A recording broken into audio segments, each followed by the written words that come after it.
announcing today a major show of military force in the region. At 4:17 local time, beneath the black waters of the Strait of Hormuz, something moved that was never meant to be seen. For weeks, the USS Gerald R had been operating in one of the most volatile maritime corridors on Earth. Official statements describe the deployment as routine, freedom of navigation, regional stability, defensive posture. But intelligence briefings told a different story. Satellite imagery had captured unusual naval dispersals along Iran's southern coast. Encrypted communications spiked. Civilian shipping captains reported unexplained sonar interference. Something was unfolding below the surface. The Strait of Hormuz is only 21 miles wide at its narrowest point, yet nearly a fifth of the world's oil passes through it. Every tanker, every destroyer, every patrol aircraft moving through this corridor does so under the weight of history and the shadow of escalation. One mistake here can ripple across continents. On that morning, radar screens aboard the Ford's escort vessels flickered with an anomaly. It wasn't a ship. It wasn't debris. It was a fleeting underwater signature. There, then gone. At first, it was dismissed as thermal distortion. But minutes later, a second contact appeared. Closer this time. Silent. Patient. Deliberate. According to defense officials who later spoke under condition of anonymity, U.S. Naval Command had already suspected that an advanced Iranian submarine had slipped into the traffic lanes days earlier. What no one expected was how close it would dare to get. Then came the alert. Across the carrier strike group, klaxons sounded. Flight deck crews froze mid-motion. Pilots strapped into cockpits were ordered to hold. The Ford, a $13 billion symbol of American naval dominance, shifted from peacetime posture to combat readiness in seconds. Destroyers tightened formation. Electronic countermeasure systems surged to full capacity. Every sailor on board understood what it meant. This was no drill. In Tehran, state media would later claim the maneuver was a defensive tracking operation. In Washington, officials would call it a dangerous and unprofessional escalation. But in those critical moments, far from cameras and press conferences, it was a high-stakes game of underwater chess between two nations that had spent decades testing each other's resolve. What happened next remains partially classified. What we do know is that a rapid sequence of movements, counter-movements, and split-second decisions prevented what could have been the first direct naval clash between Iran and the United States in modern history. Some analysts argue that a single transmission, sent at precisely the right time, averted disaster. Others believe the outcome was the result of calculated restraint from both sides. Yet one question lingers. Was this merely a show of force, or a rehearsal for something far more consequential? Tonight, we break down the timeline of that morning in the Strait of Hormuz, the intelligence warnings, the submarine's approach, the carrier group's response, and the geopolitical shockwaves that followed. Because in a region where tension simmers just beneath the surface, sometimes the most dangerous battles are the ones the world never officially sees. Dawn in the Strait of Hormuz rarely brings calm. Even in the quietest seasons, the narrow waterway hums with tension, its shipping lanes crowded with oil tankers, container vessels, patrol boats, and warships threading through one of the most strategically vital choke points on the planet. Nearly a fifth of the world's traded petroleum passes through this corridor, funneled between Iran to the north and Oman to the south, making every nautical mile here politically charged.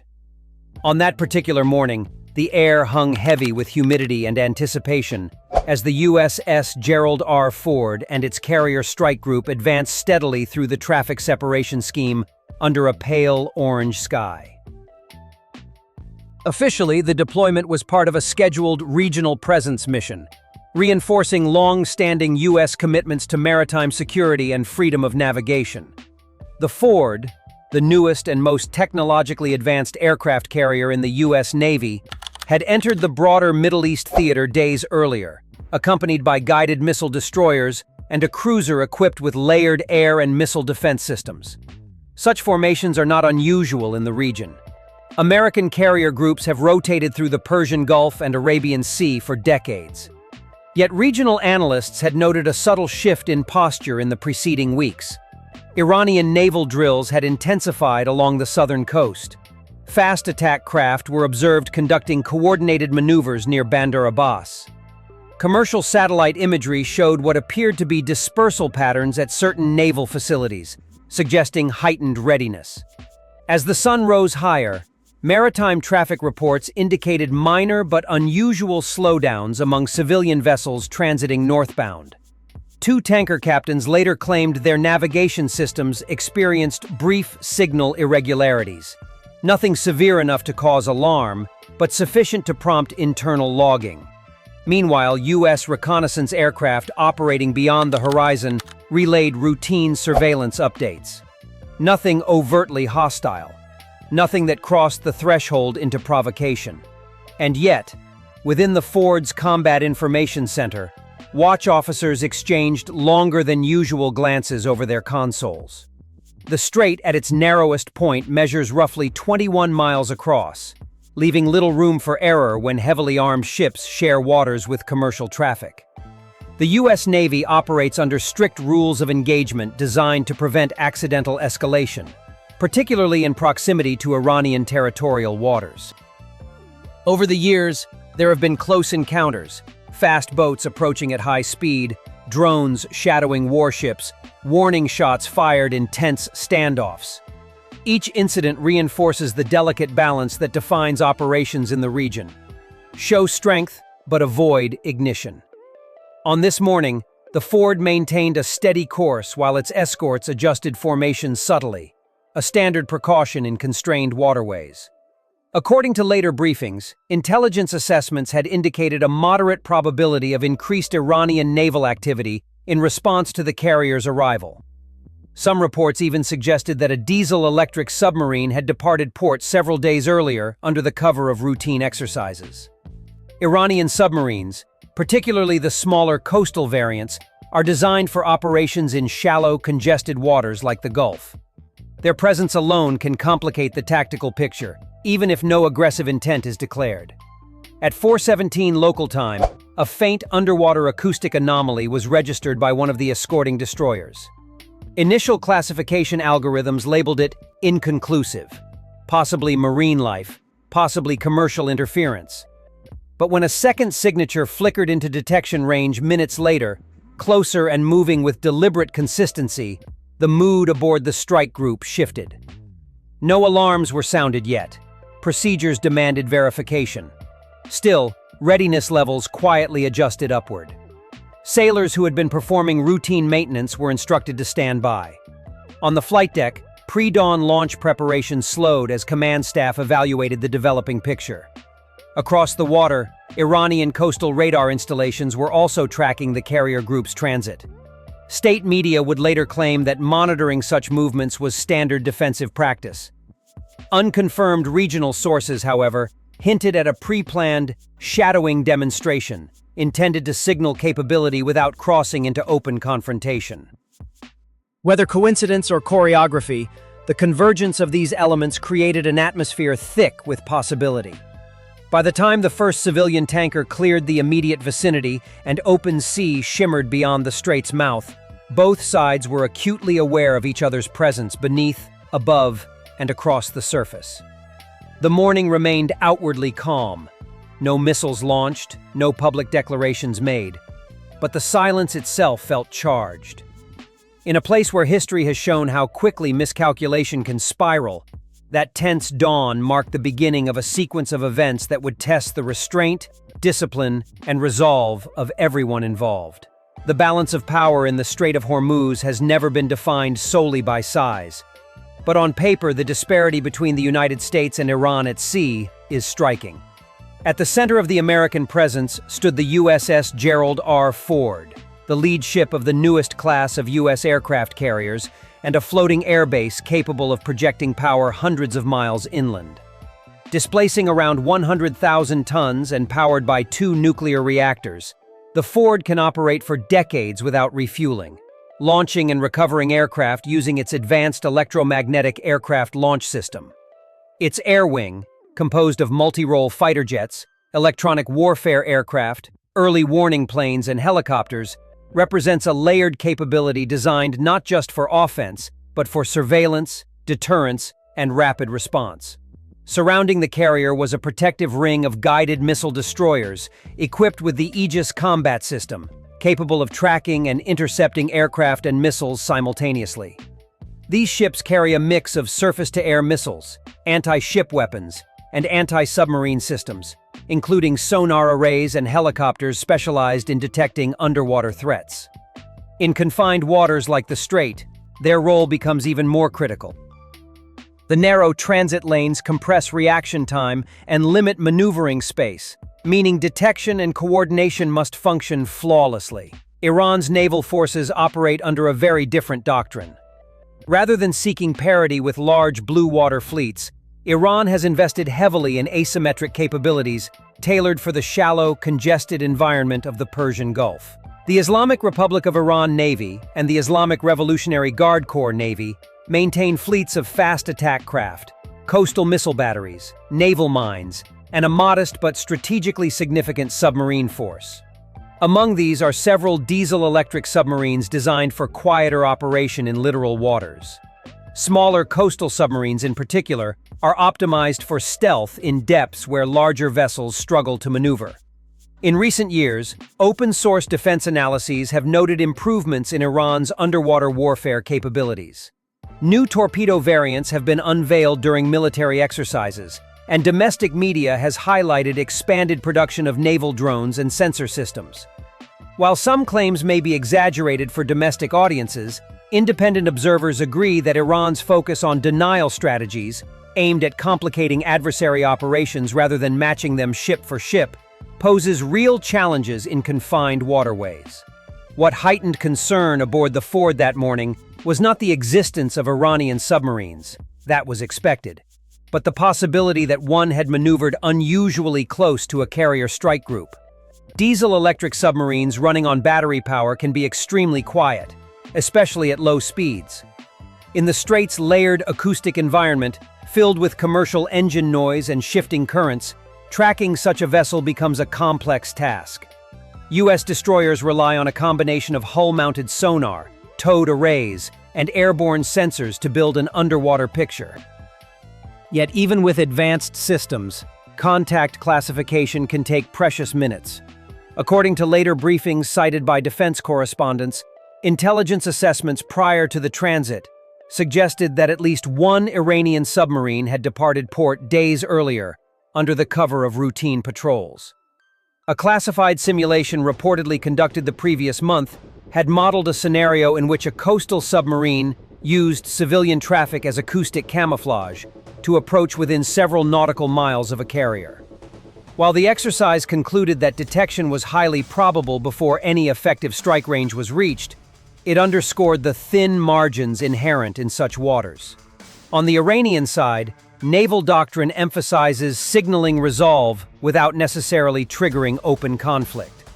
Shadowing foreign warships has precedent, as does publicizing close approaches after the fact to demonstrate capability.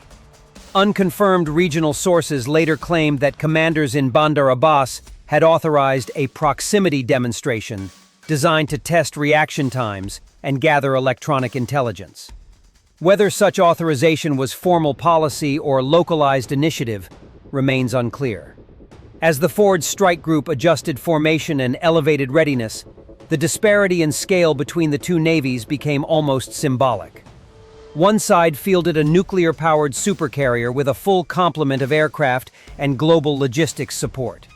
The other relied on stealth, geography, and calculated risk within waters it knows intimately. In the open ocean, the imbalance would be overwhelming. In the confined geometry of the Strait of Hormuz, however, even a smaller force can momentarily shift the tactical equation. It was within that compressed arena, where technology, doctrine, and geography intersect, that the unfolding encounter would test both fleets' capabilities and restraint. By the time the second underwater contact was confirmed as deliberate movement rather than environmental noise, the atmosphere inside the strike group had shifted from vigilance to controlled urgency. What had been a developing anomaly was now treated as a potential hostile presence operating within uncomfortable proximity. Officers in the carrier's Combat Direction Center cross-checked data streams from multiple platforms, correlating sonar returns with maritime traffic patterns and recent intelligence cues mentioned earlier. The track was slow, disciplined, and tactically aware, adjusting depth in small increments, never accelerating abruptly, never presenting a clear acoustic profile for long. Whoever commanded it understood the complexity of these waters. The moment of potential attack did not begin with an explosion, but with a deviation. The submerged contact altered course sharply toward the projected path of one of the escorting destroyers. That maneuver alone did not constitute aggression, but it compressed the geometry of the situation. In naval operations, angles matter, speed matters, relative bearing matters. A few degrees shift can signal intent. Within seconds, the destroyer executed a subtle course correction, a move designed both to preserve safety margins and to test the reaction of the submerged vessel. The underwater track responded again, matching adjustment with eerie precision. At that stage, the U.S. commander had options, none of them simple. International maritime law permits defensive measures in the face of credible threat, but identifying intent beneath the surface is notoriously difficult. Active sonar could force clarification, yet it would also escalate visibility and signal that the situation had crossed a threshold. Intelligence officers recommended restraint for several additional minutes to build classification confidence. Meanwhile, helicopters equipped for anti-submarine warfare were placed on immediate standby, rotors beginning to turn on the flight deck without launching. Then came the spike.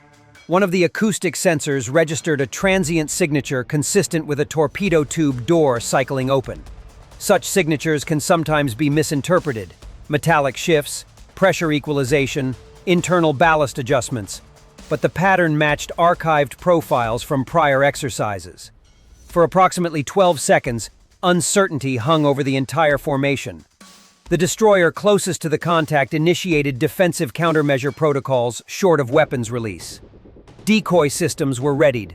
Sonar operators strained for the unmistakable sound of propulsion that would confirm a weapon in the water. No such propulsion followed. Instead, the submerged track descended rapidly, angling away at increased speed. Whether this was a demonstration, a systems malfunction, or a calculated brinkmanship maneuver remains debated. But in that instant, the strike group treated it as a near engagement. The helicopters launched, fanning outward to localize and track. Sonobuoys were deployed in a widening grid. Surface vessels adjusted into a protective formation designed to shield the carrier from any further approach vector. The response was deliberate rather than explosive. No depth charges were dropped. No torpedoes were fired. The objective was control, not destruction. The submerged vessel attempted to use the density of civilian traffic as partial acoustic cover, weaving through layers of noise, but aerial sensors narrowed the uncertainty zone. For nearly 40 minutes, the encounter unfolded as a contest of endurance and calculation. Each time the contact shifted depth or bearing, U.S. assets repositioned to maintain track continuity. Communications between regional commands intensified. Secure lines connected fleet headquarters with defense officials thousands of miles away. Simultaneously, diplomatic back channels were activated. It is widely understood that in volatile theaters, military signaling and diplomatic messaging often move in parallel. A warning, firm but measured, was reportedly transmitted through established deconfliction channels, emphasizing that further approach would trigger defensive action. The climax arrived not in a blast, but in a decision. The submerged contact slowed, then leveled at a depth that placed it clearly outside effective engagement geometry. Minutes later, it altered course decisively toward territorial waters. Whether the earlier acoustic event had been an intentional psychological maneuver or a misinterpreted mechanical action, the standoff had reached its peak without crossing into kinetic exchange. In the aftermath, the strike group maintained heightened readiness for hours. Aircraft were launched to expand surveillance arcs. maritime patrol assets from regional partners were quietly integrated into the tracking picture. Publicly, statements were restrained, referencing unsafe proximity and professional defensive measures. Privately, assessments were far more candid. Analysts acknowledged that the margin between demonstration and disaster had been uncomfortably thin. Had a weapon actually entered the water, even accidentally, automated defensive responses might have escalated beyond immediate political control. For Iran, the incident served its own narrative purposes. State-affiliated outlets later suggested that naval forces had successfully monitored and approached a foreign carrier, framing the encounter as evidence of defensive vigilance. They did not mention how close the situation may have come to triggering a broader confrontation. Strategic ambiguity often benefits both sides. Each can project strength while quietly absorbing the lessons of restraint. The broader implications rippled outward almost immediately. Energy markets registered brief volatility as rumors circulated through shipping and intelligence communities. Insurance risk assessments for transiting tankers were quietly reviewed. Regional governments sought reassurance that the waterway would remain open and stable. Military planners on both sides likely recalibrated protocols, analyzing sonar logs and command decisions frame by frame. In retrospect, the encounter illustrated a paradox that defines modern naval brinkmanship. Advanced technology provides layers of detection, communication, and control. Yet it also compresses decision cycles. Sensors are faster. Responses are more automated. The window between ambiguity and action narrows. In confined waters where geopolitical rivals operate in close quarters, the line separating calculated signaling from unintended conflict can be razor thin. What prevented escalation that morning was not overwhelming firepower.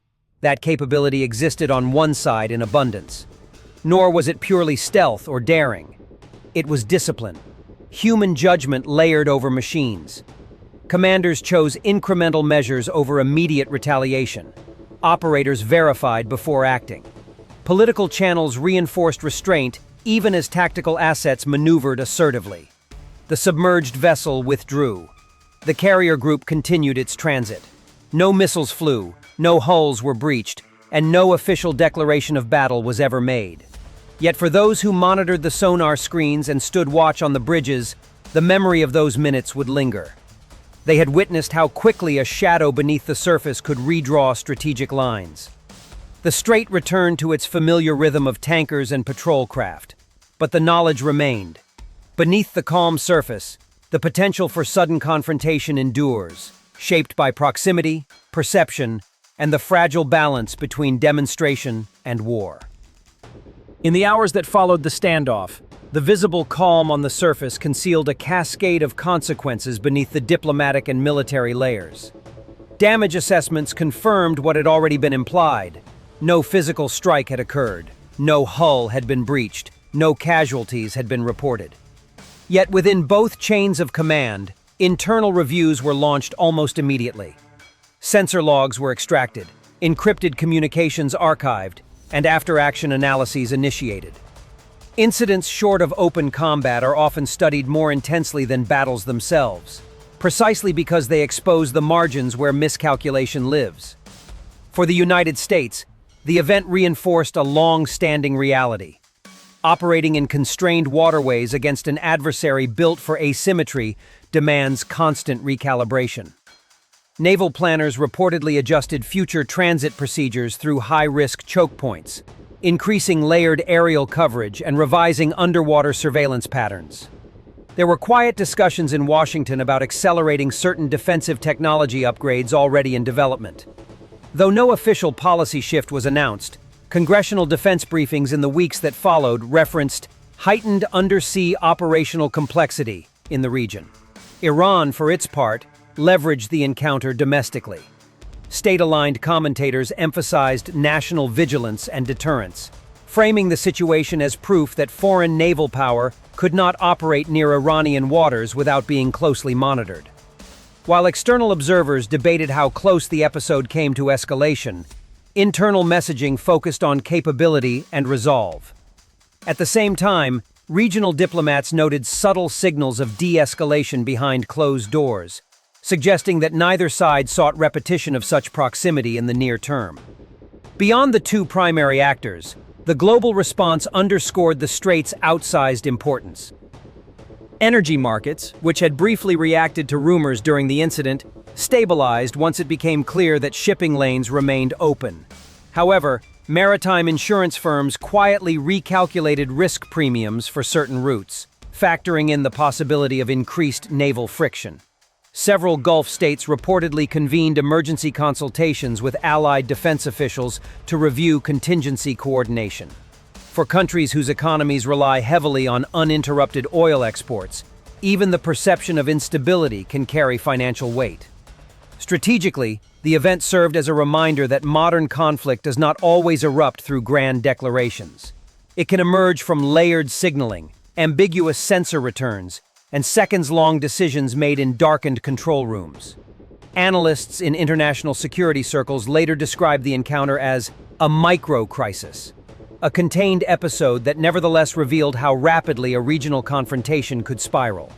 In simulations conducted by independent research institutes after the fact, small variations in timing or interpretation produced dramatically different outcomes, some involving broader naval exchanges and rapid escalation beyond the immediate theater. In the longer term, the episode may influence doctrine more than headlines. Both navies are likely to refine how they signal intent under pressure, how they verify potential threats before acting, and how they integrate diplomatic communication into tactical timelines. The Strait of Hormuz will remain a focal point of global trade and strategic rivalry. What changed was not geography or capability, but awareness. For a brief window, the world edged closer to a clash that could have reshaped regional stability. That it did not happen owes less to chance than to restraint exercised at precisely the right moment. A fragile but powerful reminder that in high-stakes environments, control can be as consequential as confrontation.